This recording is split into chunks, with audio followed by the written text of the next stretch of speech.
Now, it's been a very long time since a Conservative Prime Minister has called trade union bosses to Downing Street for talks on policy. Today, 4 General Secretaries were invited in for separate chats with Theresa May about Brexit. They all told her that she should take the threat of no deal off the table, and they asked for more guarantees on workers' rights. Our political editor, Gary Gibbon, is in Westminster. Gary, did they hit it off? I don't think that's the phrase I'd reach for. There was a certain wariness around, I think, probably on both sides of the table. I think if you're a trade union general secretary and you're being asked to shape Brexit policy 64 days, is it, before it actually happens, I think you're bound to have a little bit of scepticism in your head about why you're there. It was all quite civil. Len McCluskey sat down in front of the Prime Minister and started and opened by talking about how he acknowledged he'd been quite rude about her, and maybe her, certainly her party in the past, quite strong, fiery language, and was known for it. It was all quite civil. Nobody came out saying this whole thing is total window dressing, but you sense, reading between the lines, there is a very strong suspicion of that. This is what Len McCluskey himself said on his way out. It was okay. I mean, I'm not full of optimism, but it gave me an opportunity to just re-emphasise what many people have told her, that obviously a no deal would be disastrous. And speaking on behalf of my members, in particular in manufacturing, we need to make certain that we can avoid that at all costs. Well, it doesn't sound as though they got any movement on trying to get no deal off the table. Some of them are also saying they wanted a delay. Not all of them. I think some of them think a delay just delays no deal. But anyway, they didn't get movement on that either. I think there is a strong sense around that whilst the motions of cross-party reach out are still in play, ever since Jeremy Corbyn said he wasn't going into number 10, there is no reality really to that whole concept. And what is actually happening is that the Prime Minister is working out how she can scrabble around for votes in her own party and in the DUP. And we don't really still have in front of us her master plan for winning them over with a plan that actually changes the deal that is on offer and which was so heavily rejected last week. Now, as we enter the last few critical days before the next Brexit vote, the aircraft manufacturer Airbus has issued its starkest warning yet, saying it could move manufacturing out of the UK in the event of a no-deal Brexit. In a moment, we'll hear from our correspondent Claire Fallon, who's at the Airbus's wing factory in North Wales. But first, over to our business editor, Siobhan Kennedy, who's in the Swiss resort of Davos, where the plane maker's comments cast a shadow over a big business lunch hosted by the Chancellor, Philip Hammond. Well, this was an extraordinarily timed intervention from the chief executive of Airbus, Tom Enders, today, just as the Chancellor was due to speak at a lunch featuring the who's who of the business world.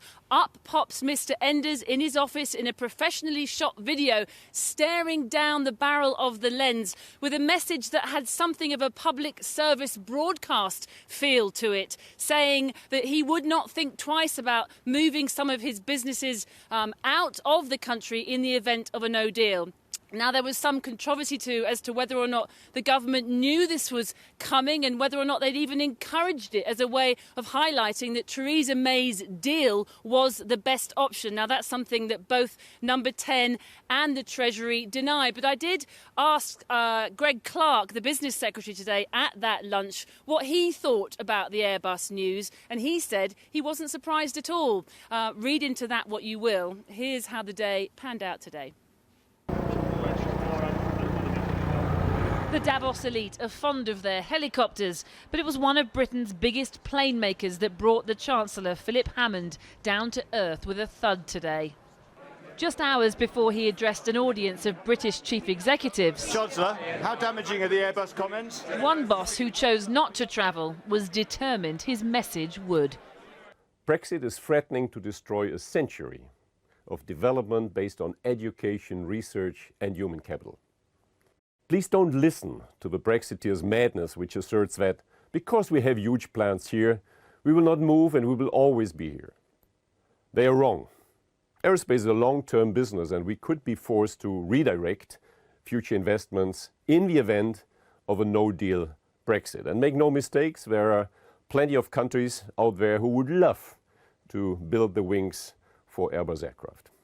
It is a disgrace that more than 2 years after the result of the 2016 referendum, businesses are still unable to plan properly for the future. It was that bombshell that was the chatter of the chief executives gathering to hear Philip Hammond's Brexit update and hoping the Chancellor would finally rule out a no deal. Unsurprisingly, he didn't mention the plane maker's threat, but the no deal warning from Airbus hung heavy in the air. This is all about the priority that needs to be placed on jobs and the economy.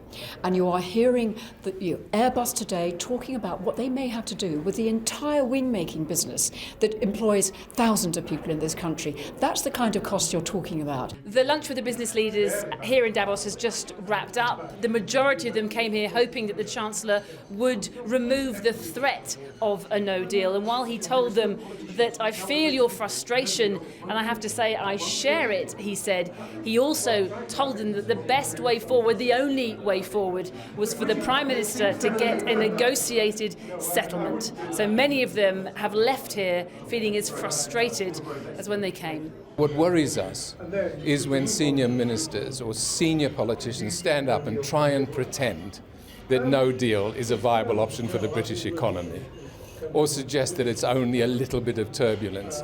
I mean, people say that are living in a fact-free fantasy world. As we just saw, we have the highest numbers in employment in the last few years, record numbers in employment, low unemployment.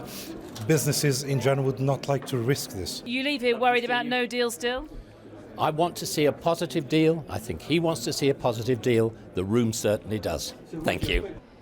This year's Davos debut done, Mr Hammond took off, anxious to get to his next meeting, this one with Angela Merkel's right-hand man, Peter Altmaier, who told me when I met him earlier that he would back Britain getting an extension to Article 50 to delay the UK's departure from the EU, even if there wasn't a new plan in place. If Theresa May, backed by the British Parliament, would ask for such an extension, we should seriously consider it. Without having a plan first? We have an unprecedented situation and we have a common interest in avoiding a hard Brexit, and therefore I believe such a move would deserve a positive reaction.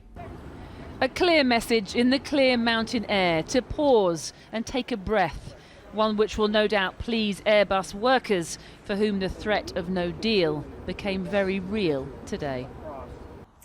Well, one worker said to me earlier today that if this place goes, it will be devastating for the entire area. And that's because it's not just about the people who are directly employed by Airbus here. There are thousands more jobs in the wider community that are reliant on this place. So when the boss of Airbus says a no-deal Brexit would put all of that at risk, it worries an awful lot of people. And although some people we've spoken to today say they see it as scaremongering, as posturing, for the people who now feel that their livelihoods are at risk, this is way too important for playing politics. They do things big at Broughton. These workers make the wings for the world's biggest passenger plane. And with the afternoon shift change, the dash to the cars tells you how many work here. You don't want to get stuck at the back at home time. And as we head towards Brexit, there's a warning from Airbus for the government, but also the workers. No deal, they say, could mean all this goes. Are you worried? Of course, yeah. I voted to stay in the Brexit for that reason, because we're a European company owned by Europeans. They're the majority shareholders, so yeah, I'm worried, yeah. As will everyone will be in the factory. But in this part of Wales, more voted out than in, even though the company that means jobs and money here is as European as it gets. While the wings for the Airbus double-decker, the A380, are made at the site in Broughton, other major parts are built across Europe, coming from Spain, France and Germany, before the plane itself is assembled at the company's factory in Toulouse. The big unknown, not just for Airbus, but also other companies that work and trade across the EU, is what no deal will mean for them if that's what happens in March. For miles around Broughton, everyone knows someone who works for Airbus. I voted out. You voted out? Yeah. Even though your son works there? I voted out for me, not for him. At the local shops, I got chatting to Mike. He still wants out of the EU, even with Airbus threatening to pull out of North Wales. They'll sort it. They're a big enough company, aren't they? Well, they'll sort it by leaving. I don't know. You're a bit sceptical on that. I'm a bit sceptical whether they'll leave or not. And Veronica's another, who's as leave now as she was then. Well, all that money going over to Brussels telling us what size our bananas are. I mean, they don't really tell us what size our bananas have to be, do they? I'm putting it down to basics. But surely right now this is not about bananas, this is about Airbus, it's about thousands of jobs. I was belittling the thing to the bananas. It's about Airbus, it's about the jobs. It's a whole lot of stuff, really, isn't it? And you don't need the chairman of Airbus scaremongering, because that's what he's doing. Well, I had a lot of pride working here, and I know other people do, you know. Having worked here for 25 years, Mike Lowe's now a local Labour politician. He told me this is no idle threat from the company.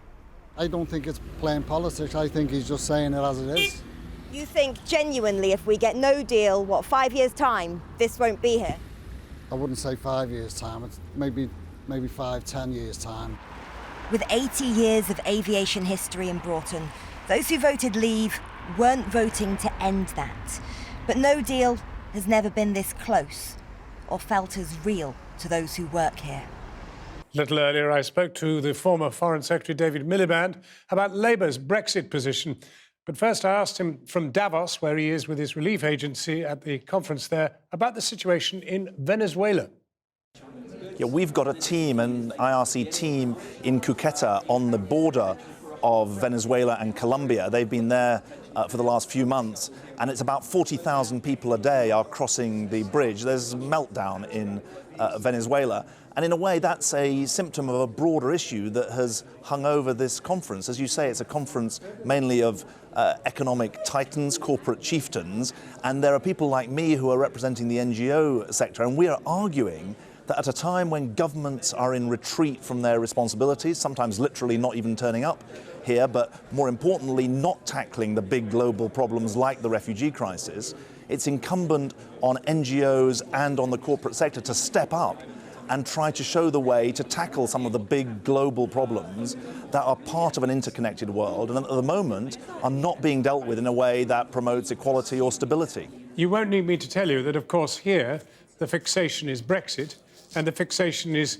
whether no-deal Brexit can be avoided. And here, the corporate response from one agency, at least, that of Airbus, has been, we cannot tolerate such a thing.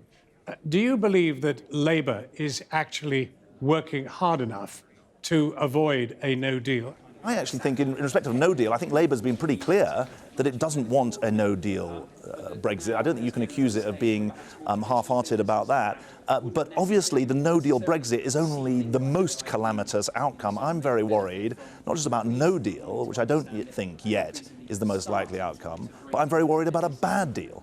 Because, of course, we've only done, or the government have only done, the first part of the negotiations. If you like, as Ivan Rogers says, the easy part of the negotiations. He was the former British ambassador to the EU. The toughest negotiations about our future relationship are still to come. But are you, at any point, prepared to accept anything less than Remain? Well, of course, because the point of a second referendum is that people get the chance either to affirm their original decision, despite the fact that the Brexit that they were offered is not on offer, despite the fact that there is so much more that we know today about the difficulties attendant on Brexit than were presented at the time. If people affirm their choice, then of course that's the end of the matter. But because we are doomed, if we go ahead with Brexit, to at least 5 years of continued negotiations, continued headlines on Brexit, I want to say to people, look, if you really want to get Brexit out of the headlines, if you really want to allow the country to focus on other problems, then the only way to do that is to get shot of Brexit. Because the process of disentangling ourselves from the European Union is not going to be achieved by this deal. But alas, you probably would not find Mr Corbyn supporting you in that matter. He would not say get rid of Brexit. He has failed to say so at any point. Obviously, that's been clear that there was a cross-party consensus, I'm sad to say, after the 2015 election to go ahead with a referendum. There was then a cross-party, or Labour and Tory, support for the premature triggering of Article 50. And just to dwell on that for a moment, I took Article 50 through the House of Commons. Never did I, in my wildest dreams, did I believe that any country would kickstart the Article 50 process without knowing its negotiating position and having sorted out its negotiating process with the European Union. So this has been a litany of mistakes, some of them by the government, some of them sadly supported by the opposition.